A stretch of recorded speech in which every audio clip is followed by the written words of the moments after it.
একটু আগে খবর পেলাম রাহাত হাসপাতালে। সন্ত্রাসীরা ওকে মারাত্মকভাবে জখম করেছে। কী কারণে ঘটনাটা ঘটেছে তা সঠিকভাবে জানা যায়নি। রাহাতের এই খবর শুনে আমার মনে অনুভব করলাম মৃদু উপহাসময় ঠোঁট বাঁকানো হাসি। তবে বুঝি আমি খুশি হয়েছি? এটা অস্বাভাবিক নয়, কারণ অনেক অনেক আশা ভরসা আর ভালোবাসা বুকে নিয়ে ওর কাছে হাত পেতেছিলাম, কিন্তু আমাকে ফিরিয়ে দিয়েছে। একটা মেয়ে হয়েও আমি ওকে প্রথমে নিবেদন করলাম, আর কত সাবলীলভাবেই না ও আমাকে ফিরিয়ে দিল। আমার জীবনের এক চরম অপমানের ঘটনা। মনে পড়ে সেই পড়ন্ত বিকালের কথা।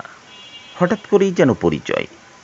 যদিও ওই দিনের আগেও ওকে অনেকবার দেখেছি, ওর গল্প শুনেছি, তবে কথা বলার সুযোগ বা সাহস কোনোটাই আমার হয়নি। দৈবক্রমেই যেন পরিচয়টা হয়ে গেল। প্রথম দিনই এ কথা সে কথা বলতে বলতে অনেক কথাই বলে ফেলেছিলাম। আমি যে নিজেকে এলোমেলো করে ফেলছিলাম তা কিন্তু রাহাতও বুঝতে পেরেছিল। কোনো রকমে সামলে নিলাম নিজেকে। তারপর থেকে প্রতিদিন না হলেও মাঝে মাঝে ওর সাথে আমার দেখা হতো, কথা হতো অল্প স্বল্প।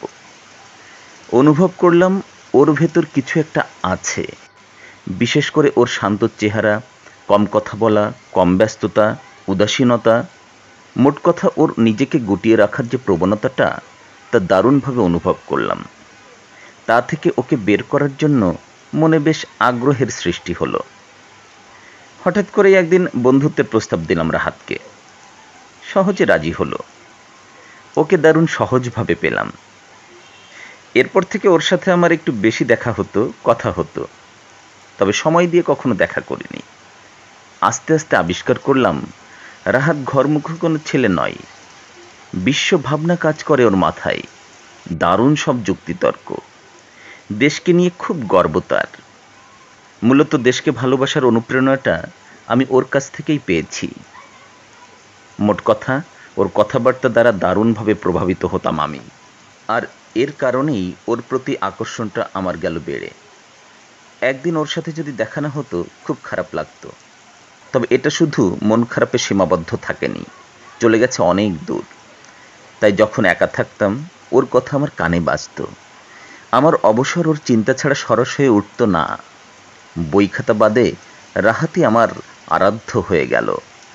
নজরুলের জীবন বন্দনার পরিবর্তে আমি যেন পড়তে থাকলাম রাহাত বন্দনা।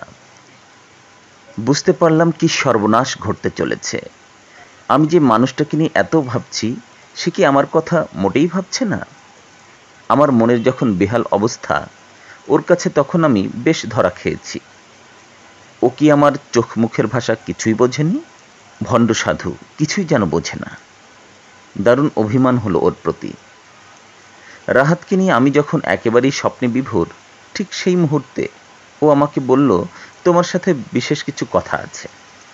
মনের ভেতরে যেন হঠাৎ বিরাট এক ধাক্কা খেলাম।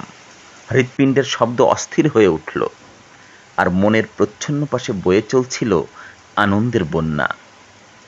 আমার ব্যাকুলতা ভেঙে রাহাত জিজ্ঞাসা করল, আমার সাথে তুমি কথা বলো, এজন্য তোমার কোনো পারিবারিক চাপ পড়ে? বুঝলাম না নদী কোন দিকে বাঁক নিচ্ছে। বললাম না। কারণ হ্যাঁ বললে ও হয়তো আমার সাথে আর দেখাই করবে না। ও আবার জিজ্ঞাসা করল, তোমার আমার সম্পর্কটা কি? আমি কথা বলতে যেও পারলাম না। ও বলল, শুধু বন্ধুত্ব, তাই না? কোনো রকমে ঘাড় বাঁকিয়ে হ্যাঁ বললাম। ওই হ্যাঁ বলতে আমার খুব কষ্ট হয়েছিল, কারণ আমি যে তাকে বন্ধুত্বের চেয়ে অনেক উপরি স্থান দিয়ে ফেলেছি। এক বুক ব্যথা নিয়ে বাড়ি ফিরলাম। ওই রাতে যে কত কেঁদেছিলাম জানি না। ও কি তবে আমার চোখ মুখের ভাষা কিছুই বোঝেনি? ওর মতো ছেলে কথা বুঝবে না, আমি তা মানতে পারলাম না। আমি তোকে বোঝাতে চেয়েছি। নিদারুণ যন্ত্রণা অনুভব করলাম। আমি একজনকে ভালোবাসছি, সে তা বুঝছে না। এর চেয়ে বেশি কষ্ট আর কি হতে পারে? দার্শনিক যেমন তার দর্শনকে ভালোবাসে, অবিচল থাকে তার মতবাদে, আমি যেন আমার ভালোবাসার প্রতি তেমন অবিচল রইলাম। ভাবলাম আমার মনের কথা স্পষ্টভাবে ওকে জানানো উচিত। নববর্ষ চলে এলো। সুন্দর একটা কার্ড কিনলাম নববর্ষের। তাতে লিখলাম, পৃথিবীর কোনো কিছু দিয়ে তুলনা দেব না তোমার। তুমি সুন্দর, তাই আমার পৃথিবী সুন্দর। Love is invisible but can not be hidden.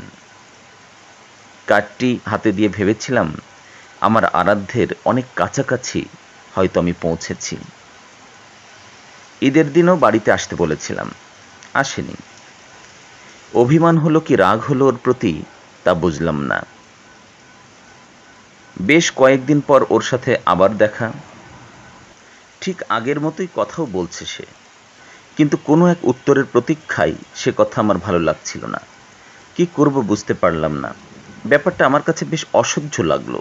তারপর অনেকবার কথা হয়েছে ওর সাথে, তবে ব্যাপারটাকে সে একেবারে এড়িয়ে গেছে। কিভাবে নিয়েছে ও বিষয়টাকে? ছেলে খেলা, নাকি আমার প্রতি তার দারুণ অবহেলার বহিঃপ্রকাশ? সে কি বুঝছে না আমি শেষ হয়ে যাচ্ছি? বিধাতা আমাকে এ কোন শাস্তি দিচ্ছেন? আমি ওকে যা বলেছি বা বোঝাতে চেয়েছি, একটা মেয়ে হয়ে ওর চেয়ে বেশি আমি কী বা করতে পারি? যত প্রশ্ন আমার মনে আসছিল ততই আমি কঠোর হতে শুরু করলাম। বাইরে যাওয়া বন্ধ করলাম। প্রথম দারুণ কষ্ট হয়েছে। মনে হয়েছে এটাই পৃথিবীর সবচেয়ে কঠিন কাব্য। কত রাত যে কাঁদতে কাঁদতে ঘুমিয়েছি তার ইয়ত্তা নেই। স্মৃতিগুলো সম্বল করে কত যে পথ চলেছি বলা মুশকিল।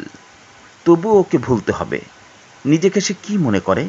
আমি কি ওর কাছে এতই নগণ্য? প্রচণ্ড ভালোবাসার পরিবর্তে ওকে প্রচণ্ড ঘৃণা করতে শুরু করলাম। তবে এই যে হঠাৎ করে রাহাতের সাথে আমি দেখা করা বাদ দিলাম, ও কিন্তু একদিনও খোঁজ নেয়নি।